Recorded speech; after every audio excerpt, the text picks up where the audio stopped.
Dosa mendatangkan kehancuran relasi antara manusia dengan Allah, Allah dengan manusia.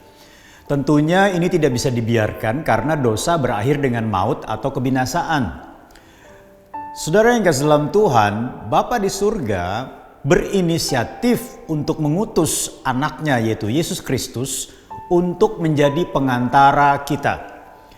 Saudara, kalau kita bisa melihat di dalam Ibrani pasal yang ke-7 ayat 24 sampai dengan 25, kita bisa menemukan bahwa tetapi karena ia tetap selama-lamanya, imamatnya tidak dapat beralih kepada orang lain, karena itu ia sanggup juga menyelamatkan dengan sempurna semua orang yang oleh dia datang kepada Allah, sebab ia hidup senantiasa untuk menjadi pengantara mereka.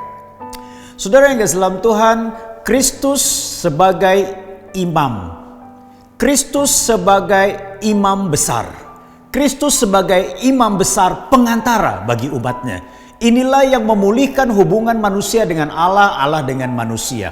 Kalau kita bisa melihat keimamatan Kristus, berbicara tentang apa? Yang pertama adalah keimamannya itu ditetapkan dengan sumpah. Artinya Bapa di surga sendiri yang mengangkat, yang mentahbiskan, yang menetapkan Kristus sebagai imam besar yang dapat membawa setiap orang yang percaya kepadanya kepada hubungan yang dipulihkan dengan Bapa.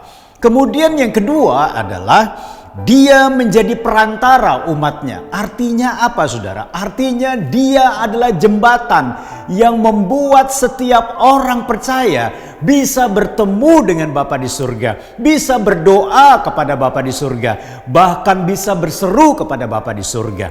Saudara yang kasih dalam Tuhan, makanya ketika kita berdoa selalu kita akhiri dengan dalam nama Tuhan Yesus Kristus, karena dia adalah pengantara kita. Dan yang ketiga adalah keimaman Kristus ditandai dengan berkorban bagi umatnya. Setiap imam besar ketika dia mau menghadap kepada Allah pada saat upacara, pada saat ibadah, dia akan membawa korban untuk dirinya, korban bagi umatnya. Korban untuk dirinya artinya adalah dia harus mempersembahkan korban atas nama dirinya karena dirinya masih berdosa.